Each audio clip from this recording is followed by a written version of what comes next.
बंधु माने पितृपक्षर आरंभ हो सारी जहाँकि 7 सेप्टेम्बर रविवार ठारू आरंभ हो 21 सेप्टेम्बर पर्यंत रहिबो।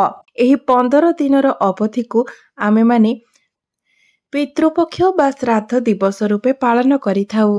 बंधु माने भाद्रव मासर पूर्णिमा तिथि ठारू पितृपक्षर आरंभ होइथाए एवं आश्विन मासर अमावास्या दिन एहार समाप्त होइथाए।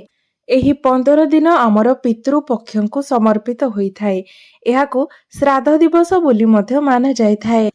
एही 15 दिन रे आमर पितृपुरुषंक उद्देश्य रे पितृपुरुष मानकर शांति उद्देश्य रे श्राद्ध तर्पण पिंडदान इत्यादि करा जाइथाए। धार्मिक शास्त्र अनुसार आमे जदि एही 15 दिन मध्यरे आमर पूर्वज मानक उद्देश्य रे पिंडदान श्राद्ध एवं तर्पण न करू तेबे एहा द्वारा आमको पितृदोष लागिथाए। पितृपक्षकुटिकु आमर पितृपुरुष मानकर आशीर्वाद पाइबा पई अत्यंत उत्तम दिन बोली माना जाइथाए। बंधु माने ज्योतिष शास्त्र अनुसार पितृदोष को अत्यंत जटिल एवं अशुभ बोली माना जाइथाए। बंधु माने आमर कुंडली रे शनि दशा राहु दशा केतु दशा मंगल दोष एसबु मध्य सेतिकी जटिल होई न थाए सेतिकी भयंकर होई न थाए जेतिकी पितृदोष होई थाए। पितृदोष को सबुठारो बड़ पाप बोली माना जाइथाए। बंधु माने आमर पितृपुरुष आम उपरे संतुष्ट हेबा द्वारा समस्त देवादेवींकर आशीर्वाद मध्य आमको प्राप्त होइथाए। एहा व्यतीत आम गृहरे सुख शांति एवं धनर आगमन होइथाए। आम गृहरे परिवारर सदस्य मानकर मध्य स्वास्थ्य भल रहिथाए एवं आम गृहरे एकता मध्य बजाय रहिथाए। सेथिपाई आपण सर्वदा एही कथार ध्यान रखंतु जे आपण आपणकर पितृपुरुष मानकु केते मात्रा रे संतुष्ट रखि पारिबे। सेथिपाई बापा मां को चलंता ईश्वरंक समान माना जाइथाए। कुहा जाय जे आपण देवादेवींकर पूजा करंतु किंबा न करंतु किंतु आपण सर्वदा निजर पितामाता को संतुष्ट रखिबा उचित। कारण पितामाता संतुष्ट रहिले आपे आपे आपणको सब देवादेवींकर आशीर्वाद मिली जाइथाए। एहा छड़ा आपणक जीवन रे आसुथिबा समस्त बाधा विघ्न मध्य एड़ाई जाइथाए। आपणको समस्त सुखर प्राप्ति होइथाए। तो एही पितृपक्ष मध्यरे आपण जदि आपणकर पितृपुरुषंक उद्देश्य रे किछि अर्पण करंती तो एहा द्वारा अति शीघ्र ही आपणकर पितृपुरुष आपणक उपरे संतुष्ट होई जाइथांती एवं आपणको आशीर्वाद प्रदान करिथांती। पितृगणको देवतुल्य माना जाइथाए। आमर शास्त्र अनुसार जो व्यक्ति उपरे पितृपुरुषंकर आशीर्वाद रही थाए तांको देवादेवींकर आशीर्वाद मध्य स्वतः प्राप्त होई जाइथाए। पितृपक्षटी पितृपुरुषंको अर्पण करा जाइथाए। तो एही 15 दिन मध्यरे आपण कोनोसी भी शुभ मांगलिक कार्य करंतु नाही। पितृपक्षरे आपण निजर पितृपुरुष मानक आत्मार शांति निमते भागवत मध्य पाठ करंतु। बंधु माने पितृपक्ष अर्थात श्राद्ध पक्ष सेही समय होइथाए जेउ समय आमर पितृपुरुष आम मानक निकट को आसी थांती एवं आमे आमर पितृपुरुषंक उद्देश्य रे श्राद्ध कर्म करी तांकर आशीर्वाद प्राप्त करिथाउ। आमर हिंदू धर्म रे मृत्यु परे मृत व्यक्तिंक उद्देश्य रे श्राद्ध कार्य करिबाकू अत्यंत जरूरी बोली माना जाइथाए। मान्यता अछि जे जदि आपण आपणक पूर्वज मानकर तिथि पूर्वक श्राद्ध कार्य न करंती तेबे एही लोकरो तांको मुक्ति मिली न थाए एवं से एही संसार रे ही घुरी बुलुथांती। बंधु माने ब्रह्म वैवर्त पुराण अनुसार देवता माननको प्रसन्न करिबा पूर्वरु मनुष्य को निजर पितृपुरुषंको प्रसन्न करिबा आवश्यक होइथाए। कारण पितृदोष अत्यंत भयंकर दोष होइथाए। पितृपुरुष माननको संतुष्ट करिबा पई आपण प्रत्येक वर्षर भाद्रव मास पूर्णिमा तिथि ठारू आरंभ करी आश्विन मासर अमावास्या तिथि पर्यंत पितृपक्ष श्राद्ध होइथाए एवं एही 15 दिन रे जमराज आमर पितृपुरुष माननको मुक्ति प्रदान करिथांती जहा फल रे से निजर परिजनंक ठारू श्राद्ध ग्रहण करि पारिबे। ମାନାଯାଏ ଯେ ଯେଉଁ ଗୃହର ପିତୃପୁରୁଷ ସେମାନଙ୍କ ଉପରେ ସନ୍ତୁଷ୍ଟ ଥାନ୍ତି ସେହି ଗୃହରେ କେବେ ବି ଅଭାବ ଅସୁବିଧା ଦେଖା ଦେଇନଥାଏ କିମ୍ବା କୌଣସି ପ୍ରକାରର ସମସ୍ୟା ମଧ୍ୟ ସେହି ଘରକୁ ଆସିନଥାଏ। କାରଣ ପିତୃପୁରୁଷ ସନ୍ତୁଷ୍ଟ ହେବା ଦ୍ୱାରା ତାଙ୍କୁ ଦେବାଦେବୀଙ୍କର ଆଶୀର୍ବାଦ ମଧ୍ୟ ପ୍ରାପ୍ତ ହୋଇଥାଏ। ଏବଂ ଶାସ୍ତ୍ର ଅନୁସାରେ ଯେଉଁ ଗୃହର ପିତୃପୁରୁଷ ସେମାନଙ୍କ ଗୃହ ଉପରେ ସନ୍ତୁଷ୍ଟ ନଥାନ୍ତି ସେମାନଙ୍କୁ ଜୀବନରେ ଅନେକ କଷ୍ଟ ଭୋଗ କରିବାକୁ ପଡ଼ିଥାଏ। ଯେଉଁ ଗୃହରେ ପିତୃଦୋଷ ଲାଗିଥାଏ ସେହି ଗୃହ ଛାରଖାର ହୋଇଯାଇଥାଏ।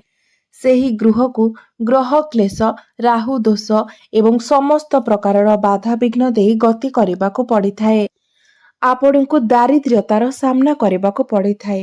ଆପଣଙ୍କ ଉପରେ ଋଣ କରଜର ଭାର ବଢ଼ି ଯାଇଥାଏ। ସବୁ ଦିଗରୁ ଆପଣଙ୍କର ଜୀବନ ଯେମିତି ତଳିତଳାନ୍ତ ହୋଇଯାଇଥାଏ। କାରଣ ମୁଁ ଆରମ୍ଭରୁ ହିଁ ଆପଣଙ୍କୁ କହିସାରିଛି ଯେ କୁଣ୍ଡଳୀରେ ଶନି ଦଶା, ରାହୁ ଦଶା, କେତୁ ଦଶା, ମଙ୍ଗଳ ଦଶା ଏସବୁ ଯେତିକି ଭୟଙ୍କର ନୁହେଁ ପିତୃଦୋଷ ସେତିକି ଭୟଙ୍କର ହୋଇଥାଏ। ଆପଣଙ୍କ ପିତୃପୁରୁଷ ଯଦି ଆପଣଙ୍କ ଉପରେ ନାରାଜ ହୋଇଯାଇଥାନ୍ତି ତ ଆପଣ ଜୀବନରେ କେବେ ବି ସଫଳତା ହାସଲ କରିପାରିବେ ନାହିଁ। ତ ବନ୍ଧୁମାନେ ଆଜିର ଏହି ଭିଡିଓରେ ମୁଁ ଆପଣମାନଙ୍କୁ ପିତୃପକ୍ଷରେ କରାଯାଉଥିବା ଏକ ଅତ୍ୟନ୍ତ ସହଜ ଏବଂ ସରଳ ଉପାୟ ବିଷୟରେ କହିବାକୁ ଯାଉଛି। ଯେଉଁ ଉପାୟଟିକି ଅତ୍ୟନ୍ତ ପ୍ରଭାବଶାଳୀ ଅଟେ ଏବଂ ଯେଉଁ ଉପାୟଟିକୁ କରିବା ଦ୍ୱାରା ଆପଣଙ୍କୁ ଆପଣଙ୍କର ପିତୃପୁରୁଷମାନଙ୍କର ଆଶୀର୍ବାଦ ପ୍ରାପ୍ତ ହେବା ସହିତ ମା ଲକ୍ଷ୍ମୀ ଏବଂ ଭଗବାନ ବିଷ୍ଣୁଙ୍କର ମଧ୍ୟ ଆଶୀର୍ବାଦ ପ୍ରାପ୍ତ ହୋଇଥାଏ। ଆପଣଙ୍କର ଅଟକି ଥିବା କାର୍ଯ୍ୟ ମଧ୍ୟ ସମ୍ପୂର୍ଣ୍ଣ ହୋଇଥାଏ। ଏହା ସହିତ ଆପଣଙ୍କ ପରିବାରର ପ୍ରତ୍ୟେକ ସଦସ୍ୟମାନଙ୍କୁ ମଧ୍ୟ ସଫଳତା ପ୍ରାପ୍ତି ହୋଇଥାଏ ଏବଂ ଆପଣଙ୍କ ଜୀବନରେ ଚାଲିଥିବା ସମସ୍ତ କଷ୍ଟ, ସମସ୍ୟା ଏବଂ ଦୋଷରୁ ମଧ୍ୟ ଆପଣଙ୍କୁ ମୁକ୍ତି ମିଳିଥାଏ। ତେବେ ବନ୍ଧୁମାନେ ଉପାୟଟିକୁ ସଠିକ ଭାବରେ କରିବା ପାଇଁ ଆପଣ ଭିଡିଓଟିକୁ ସ୍କିପ୍ ନ କରି ଶେଷ ପର୍ଯ୍ୟନ୍ତ ନିଶ୍ଚୟ ଦେଖନ୍ତୁ, ଯାହାଫଳରେ ଆପଣ ଏହି ଉପାୟଟିକୁ ଭଲ ଭାବରେ ବୁଝିପାରିବେ। ବନ୍ଧୁମାନେ ଏହି ଉପାୟଟିକୁ ତ ଆପଣଙ୍କୁ ପିତୃପକ୍ଷର ସମ୍ପୂର୍ଣ୍ଣ 15 ଦିନ ପର୍ଯ୍ୟନ୍ତ କରିବାର ଅଛି। କାରଣ ଏହି 15 ଦିନ ଆମର ପିତୃପକ୍ଷଙ୍କୁ ସମର୍ପିତ ଅଟେ।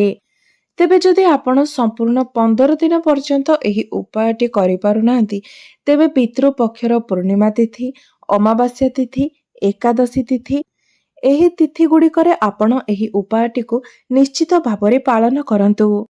ଏବଂ ପିତୃପକ୍ଷର ଅମାବାସ୍ୟା ଦିନ ତ ଆପଣଙ୍କୁ ନିଶ୍ଚିତ ଭାବରେ ଏହି ଉପାୟଟି ପାଳନ କରିବାର ଅଛି। ତେବେ ଏହି ଉପାୟଟିକୁ ଆପଣଙ୍କୁ ସନ୍ଧ୍ୟା ସମୟରେ କିମ୍ବା ରାତ୍ରି ସମୟରେ କରିବାର ଅଛି। ତେବେ ଏହି ଉପାୟଟି କରିବା ପୂର୍ବରୁ ଆପଣ ଭଲ ଭାବରେ ଧୋଇଧାଇ ହୋଇପଡ଼ନ୍ତୁ ଏବଂ ଏକ ସ୍ୱଚ୍ଛ ବସ୍ତ୍ର ପରିଧାନ କରନ୍ତୁ। ତାପରେ ଆପଣ ଗୋଟିଏ ଦୀପ ଜଳାନ୍ତୁ। ସେହି ଦୀପରେ ଆପଣ ଶୁଦ୍ଧ ଘିଅ ଦିଅନ୍ତୁ। ଯଦି ଶୁଦ୍ଧ ଘିଅ ନାହିଁ ତେବେ ଆପଣ ଦୀପରେ ସୋରିଷ ତେଲ ଦିଅନ୍ତୁ ଏବଂ ସେହି ଦୀପରେ ଆପଣ କିଛି କଳା ରାଶି ନିଶ୍ଚିତ ଭାବରେ ପକାନ୍ତୁ, କାରଣ ଏହା ହିଁ ସବୁଠାରୁ ମହତ୍ୱପୂର୍ଣ୍ଣ ଅଟେ। ତେବେ ଦୀପ ଜଳାଇବା ପାଇଁ ଆପଣ ପିତ୍ତଳର ଦୀପ, ମାଟିର ଦୀପ କିମ୍ବା ଅଟାରେ ତିଆରି ଦୀପ ନେଇପାରିବେ। ତେବେ ଆପଣ ଯଦି ଅଟାର ଦୀପ ଜାଳୁଛନ୍ତି ତ ଏହି କଥାର ଧ୍ୟାନ ରଖିବେ ଯେ ଆପଣ ଯେପରି ଭଲ ଅଟା ନିଅନ୍ତି। ନିଜ ଘରେ ବ୍ୟବହାର କରୁଥିବା ଅଟା ଆପଣ ବ୍ୟବହାର କରନ୍ତୁ ନାହିଁ, କାରଣ ସେହି ଅଟାରେ ଆପଣ ପିଆଜ ରସୁଣର ହାତ ମାରି ପାରିଥାନ୍ତି କିମ୍ବା ସେହି ଅଟା ଅଇଁଠା ମଧ୍ୟ ହୋଇଥାଇପାରେ। ତ ଆପଣ ନୂଆ ଅଟାରେ ଆପଣ ଅଟାର ଦୀପ ପ୍ରସ୍ତୁତ କରନ୍ତୁ। ଦୀପ ସଜାଡ଼ି ସାରିଲା ପରେ ଆପଣ ନିଜ ଘରର ଦକ୍ଷିଣ କୋଣକୁ ସଫାସୁତୁରା କରିଦିଅନ୍ତୁ। ତେବେ ଯଦି ଆପଣଙ୍କ ଘରର ଦକ୍ଷିଣ ଦିଗରେ କୌଣସି ରୁମ୍ ବନିଛି ଏବଂ ସେଠାରେ ସୁବିଧା ନାହିଁ ଦୀପ ଜଳାଇବା ପାଇଁ ତ ଆପଣ ନିଜ ରୋଷେଇ ଘରର ଦକ୍ଷିଣ ଦିଗଟିକୁ ସଫା କରିଦିଅନ୍ତୁ। ତେବେ ରୋଷେଇ ଘରର ଦକ୍ଷିଣ କୋଣଟି ବି ଯଦି ଉପଯୁକ୍ତ ନୁହେଁ ଦୀପ ଜଳାଇବା ପାଇଁ ତ ଆପଣ ନିଜ ଘରର କୌଣସି ବି ରୁମ୍ରେ ଦକ୍ଷିଣ କୋଣରେ ସେହି ଦୀପଟିକୁ ଜଳାନ୍ତୁ ଏବଂ ଦୀପଟି ରଖିବା ସମୟରେ ଆପଣ ଧ୍ୟାନ ରଖିବେ ଯେ ଦୀପର ମୁଖ ଯେପରି ଦକ୍ଷିଣ ଦିଗକୁ ରହେ ଏବଂ ଦୀପ ରଖିବା ସମୟରେ ମଧ୍ୟ ଆପଣ ଏହି କଥାର ଧ୍ୟାନ ରଖନ୍ତୁ ଯେ ଦୀପକୁ ଆପଣ ସେମିତି ତଳେ ରଖିଦେବେ ନାହିଁ। ଦୀପ ତଳେ ଆପଣ ଗୋଟିଏ କପଡ଼ା ବିଛାଇ ଦିଅନ୍ତୁ, ନଚେତ୍ କୌଣସି ପ୍ଲେଟ୍ ରଖନ୍ତୁ କିମ୍ବା କିଛି ଅକ୍ଷତ ପକାଇ ତା ଉପରେ ଆପଣ ଦୀପକୁ ରଖି ଦୀପ ଜଳାନ୍ତୁ, କାରଣ ବିନା ଆସନରେ ଦୀପ ଜଳା ଯାଇନଥାଏ। କାରଣ ସେମିତି ଭୂଇଁ ଉପରେ ରଖାଯାଇଥିବା ଦୀପକୁ ଅପୂର୍ଣ୍ଣ ବୋଲି ମନାଯାଇଥାଏ। ସେହି ଦୀପ ଆପଣଙ୍କୁ ସେତିକି ଶୁଭ ଫଳ ପ୍ରଦାନ କରିପାରିନଥାଏ। ତ ଦୀପ ଜଳାଇ ସାରିବା ପରେ ଆପଣ ପ୍ରଥମେ ଭଗବାନ ଶ୍ରୀ ଗଣେଶଙ୍କୁ ପ୍ରଣାମ କରନ୍ତୁ। ଏହାପରେ ଭଗବାନ ଶ୍ରୀ ବିଷ୍ଣୁ ଏବଂ ମା ଲକ୍ଷ୍ମୀଙ୍କୁ ପ୍ରଣାମ କରନ୍ତୁ। ଏହାପରେ ଆପଣ ନିଜର ପିତୃପୁରୁଷଙ୍କୁ ପ୍ରଣାମ କରନ୍ତୁ ଏବଂ ଭଗବାନଙ୍କ ନିକଟରେ ଆପଣଙ୍କ ପିତୃପୁରୁଷଙ୍କର ମୁକ୍ତି ପାଇଁ ପ୍ରାର୍ଥନା କରନ୍ତୁ। ଏହାପରେ ଆପଣ ନିଜର ପିତୃପୁରୁଷଙ୍କୁ ପିତୃଦୋଷରୁ ମୁକ୍ତି ପାଇବା ପାଇଁ ପ୍ରାର୍ଥନା କରନ୍ତୁ। ଏହାପରେ ଆପଣ ଭଗବାନ ଶ୍ରୀ ବିଷ୍ଣୁଙ୍କର ବୀଜ ମନ୍ତ୍ର ମହାମନ୍ତ୍ର ଓମ୍ ନମୋ ଭଗବତେ ବାସୁଦେବାୟ ନମଃ ଏହି ମନ୍ତ୍ରକୁ ଆପଣ 11 ଥର ଜପ କରନ୍ତୁ ଏବଂ ଏହି ମନ୍ତ୍ରକୁ 11 ଥର ଜପ କରିସାରିବା ପରେ ଆପଣ ପିତୃପୁରୁଷଙ୍କର ମନ୍ତ୍ରକୁ 108 ଥର ଜପ କରନ୍ତୁ। ମନ୍ତ୍ରଟି ହେଉଛି ଓମ୍ ପିତୃପୁରୁଷାୟ ନମଃ। ଏହି ମନ୍ତ୍ରକୁ ଆପଣ 108 ଥର ଜପ କରନ୍ତୁ ଏବଂ ଆପଣ ଯେତେବେଳେ ମନ୍ତ୍ରର ଉଚ୍ଚାରଣ କରୁଛନ୍ତି, ମନ୍ତ୍ର ଜପ କରୁଛନ୍ତି, ସେତେବେଳେ ଦକ୍ଷିଣ ଦିଗକୁ ମୁଖ କରି ଆପଣ ଏହି ମନ୍ତ୍ରର ଜପ କରିବେ। କାରଣ ଶାସ୍ତ୍ରରେ ବର୍ଣ୍ଣନା କରାଯାଇଛି ଯେ ଦକ୍ଷିଣ ଦିଗଟି ଆମର ପିତୃପୁରୁଷଙ୍କର ଦିଗ ହୋଇଥାଏ। ଆପଣ ଯଦି ଶ୍ରାଦ୍ଧ ପକ୍ଷରେ ଏହିପରି ଭାବରେ ଦୀପ ଜାଳି ମନ୍ତ୍ରର ଉଚ୍ଚାରଣ କରନ୍ତି ତ ଆପଣଙ୍କୁ ଆପଣଙ୍କର ପିତୃପୁରୁଷଙ୍କର ଅସୀମ ଆଶୀର୍ବାଦ ପ୍ରାପ୍ତ ହୋଇଥାଏ ଏବଂ ଯଦି ଆପଣଙ୍କ ଉପରେ ପିତୃଦୋଷ ଥାଏ ତ ତାହା ପିତୃ ଆଶୀର୍ବାଦରେ ପରିବର୍ତ୍ତନ ହୋଇଯାଇଥାଏ। ମନ୍ତ୍ର ଜପ କରିସାରିବା ପରେ ଆପଣ ନିଜର ପିତୃପୁରୁଷଙ୍କୁ ପ୍ରଣାମ କରନ୍ତୁ ଏବଂ ଆପଣଙ୍କ ଜୀବନରେ ଚାଲିଥିବା ସମସ୍ତ ଦୁଃଖ, କଷ୍ଟ, ସମସ୍ୟା ଏବଂ ପାପର ନାଶ କରିବାକୁ ପ୍ରାର୍ଥନା କରନ୍ତୁ।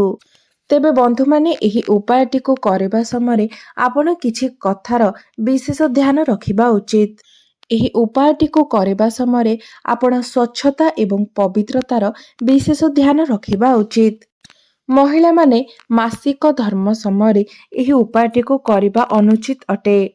କାରଣ ଏହା ଜରୁରୀ ନୁହେଁ ଯେ ପରିବାରର ଜଣେ ହିଁ ସଦସ୍ୟ ଏହି ଉପାୟଟିକୁ ପ୍ରତିଦିନ କରିବେ। ଘରର ପ୍ରତ୍ୟେକ ସଦସ୍ୟ ଏହି ଉପାୟଟିକୁ ପ୍ରତ୍ୟେକ ଦିନ କରିପାରିବେ।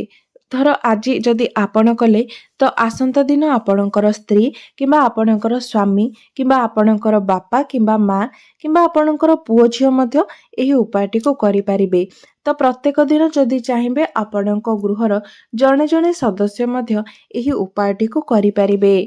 ତ ବନ୍ଧୁମାନେ ଆପଣ ଆଉ ଗୋଟିଏ କଥାର ଅଧିକ ଧ୍ୟାନ ରଖିବେ ଯେ ପିତୃପକ୍ଷରେ ଆପଣ ଯେମିତି ତାମସିକ ଭୋଜନ ନ କରନ୍ତି। ପିତୃପକ୍ଷରେ ଆପଣ ପିଆଜ, ରସୁଣ, ଆମିଷ, ମଦ, ମାଂସ ଏସବୁଠାରୁ ଦୂରେଇ ରହିବା ଉଚିତ। ପିତୃପକ୍ଷ ମଧ୍ୟରେ ଆପଣ କେବେ ବି କୌଣସି ଶୁଭ କାର୍ଯ୍ୟ କରନ୍ତୁ ନାହିଁ କିମ୍ବା ଶୁଭ କାର୍ଯ୍ୟର ଆରମ୍ଭ କରନ୍ତୁ ନାହିଁ। ଏହା ବ୍ୟତୀତ ପିତୃପକ୍ଷ ମଧ୍ୟରେ ଆପଣ କୌଣସି ନୂତନ ଜିନିଷ ମଧ୍ୟ କିଣନ୍ତୁ ନାହିଁ। ଆପଣ ଏହି ସମୟରେ ନୂତନ ଯାନବାହନ ମଧ୍ୟ କିଣନ୍ତୁ ନାହିଁ କିମ୍ବା ନୂଆ ବସ୍ତ୍ର ମଧ୍ୟ ଆପଣ ଏହି ସମୟ ମଧ୍ୟରେ କିଣନ୍ତୁ ନାହିଁ। ବନ୍ଧୁମାନେ ଘରର ଆବଶ୍ୟକ ଜିନିଷ ଛଡ଼ା ପିତୃପକ୍ଷ ମଧ୍ୟରେ ଆପଣ କୌଣସି ବି ନୂତନ ଜିନିଷ କିଣିବା ଅନୁଚିତ ହୋଇଥାଏ। ବନ୍ଧୁମାନେ ପିତୃପକ୍ଷ ସମୟରେ ନଖ, କେଶ କିମ୍ବା ଦାଢ଼ି କାଟିବା ମଧ୍ୟ ଅନୁଚିତ ହୋଇଥାଏ। ପିତୃପକ୍ଷ ମଧ୍ୟରେ ଆପଣ ବ୍ରାହ୍ମଣ, କାଉ, କୁକୁର, ପିମ୍ପୁଡ଼ି ଏମାନଙ୍କୁ ଖାଦ୍ୟ ଦେବା ବହୁତ ଶୁଭ ହୋଇଥାଏ। କାରଣ ପିତୃପକ୍ଷ ମଧ୍ୟରେ ଯଦି ଆପଣ ଏମାନଙ୍କୁ ଭୋଜନ ଦିଅନ୍ତି ତ ଆପଣଙ୍କ ଉପରେ ଲାଗିଥିବା ପିତୃଦୋଷ ପିତୃ ଆଶୀର୍ବାଦରେ ପରିବର୍ତ୍ତନ ହୋଇଯାଇଥାଏ। ଆପଣଙ୍କୁ ଆପଣଙ୍କ ପିତୃପୁରୁଷଙ୍କ ଠାରୁ ଆଶୀର୍ବାଦ ପ୍ରାପ୍ତ ହୋଇଥାଏ। ପିତୃପକ୍ଷ ମଧ୍ୟରେ ମଧ୍ୟ ଆପଣ ଅଧିକ ମେକଅପ୍ କରନ୍ତୁ ନାହିଁ। ପିତୃପକ୍ଷ ମଧ୍ୟରେ ଆପଣ ନିଜ ଗୃହ ମଧ୍ୟରେ କଳି ଝଗଡ଼ା, ରାଗରୁଷା ମଧ୍ୟ କରନ୍ତୁ ନାହିଁ। ଏହା ବ୍ୟତୀତ ପରନିନ୍ଦା, ପରଚର୍ଚ୍ଚା ମଧ୍ୟ ଘରେ କରନ୍ତୁ ନାହିଁ।